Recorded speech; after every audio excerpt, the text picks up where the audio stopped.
Hello friends, welcome to this YouTube channel. So today we have come with new topic, that is dynamic routing protocol.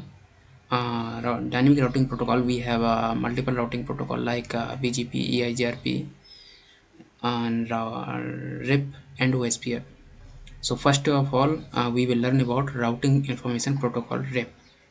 So RIP is basically to configure uh, in this topology. So we have taken a small topology where you can see the three routers I have taken and few PC and server.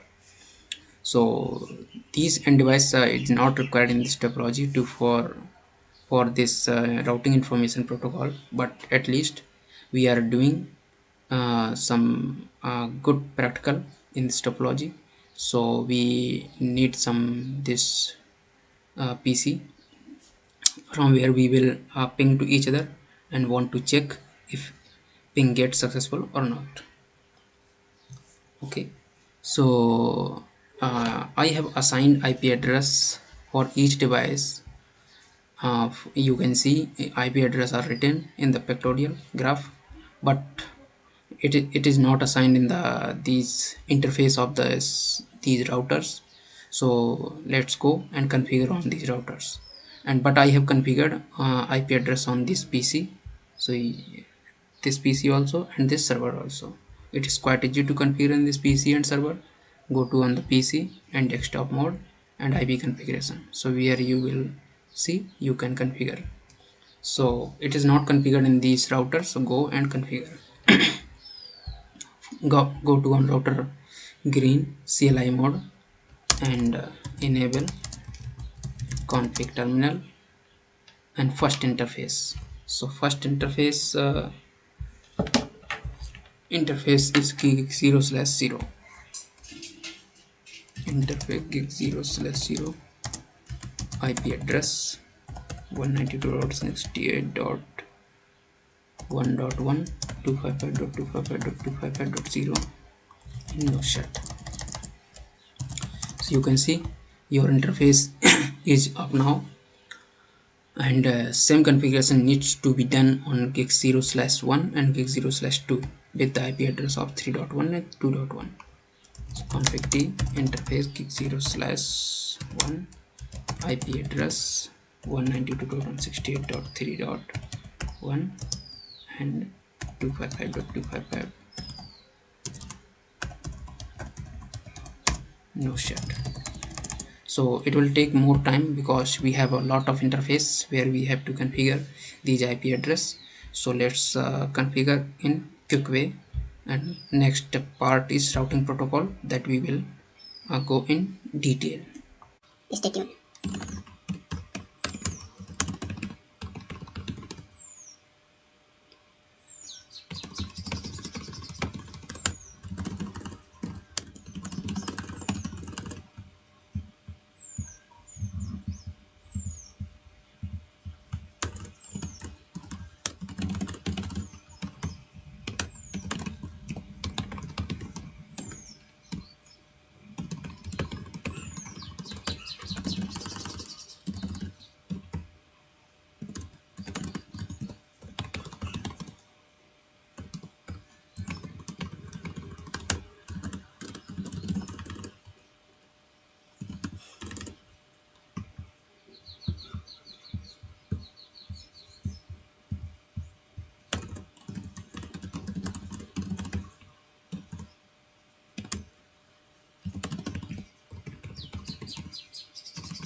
So IP address are configured on each interface on this topology.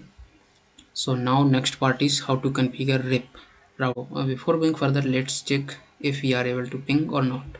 So go to on this command prompt and ping the IP address of DNS server, that is 192.168.5.100,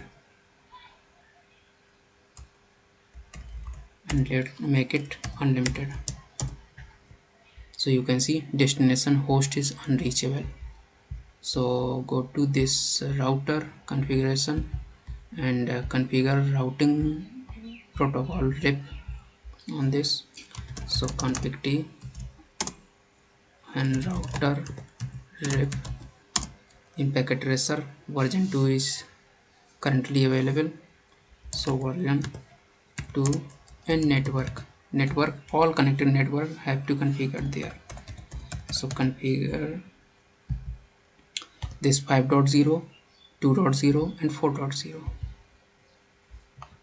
5.0 and again network, 2.0 again network, 4.0. That's it. Let's go on another router, this router, and configure routing information protocol. Same config t router RIP version 2 and 1.0, 2.0 and 3.0. Network 192.168.1.0,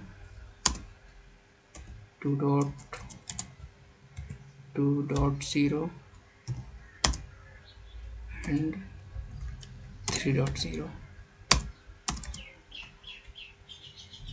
Okay.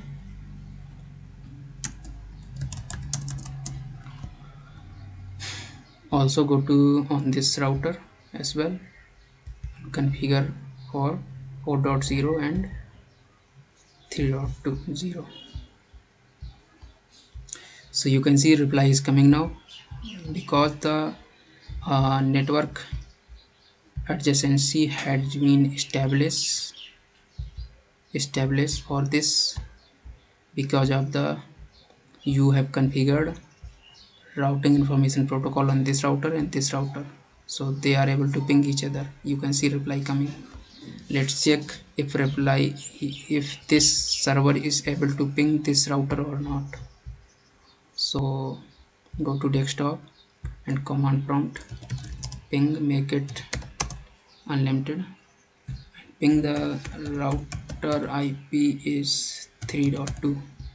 okay, 3.2. So it is not able to ping.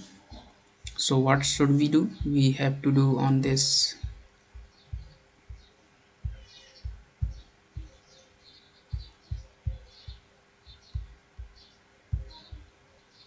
router and configure the same routing protocol. Config t router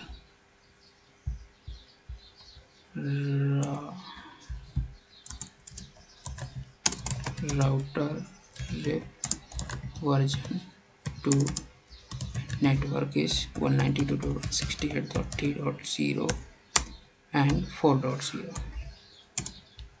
So you can see reply is coming now. So now you are able to ping. So it is quite easy to configure routing information protocol in this Cisco Packet Tracer and as well as real-time environment. So now your topology is able to ping each device from in the network, and you can ping with the host name of router. Check from here, ping PC black. It is able to ping DNS server, ping router Kiri. Every device can be pinged from this device. You can check from this PC also. Go to desktop and command prompt ping PC blue. You can see reply coming from PC Blue. So it is very easy to configure. And if you have any query question related to this topic, you can put your comment in the comment section. And hope you are confused with how I can able to ping this I this device. Instead of having IP address, I can ping with the name PC Black, PC Blue, or router silver, router green. You have seen. So I can ping, and I can ping also DNS server without IP address. So it is easy to configure DNS server and DNS services. So you don't need to remember the IP address of for each device. Just you can remember the name of the device and you can ping. So go to the server, and I have configured some services on the DNS where I have given the host name with the IP address. So when you ping like this ping PC Blue, so it takes the IP address from here, and that's why you are able to ping. If you want to learn in detail, you can refer my another video in this channel, and you can get the link in the description below or in the I button. So thanks for watching this video, and hope you have enjoyed. Thank you again.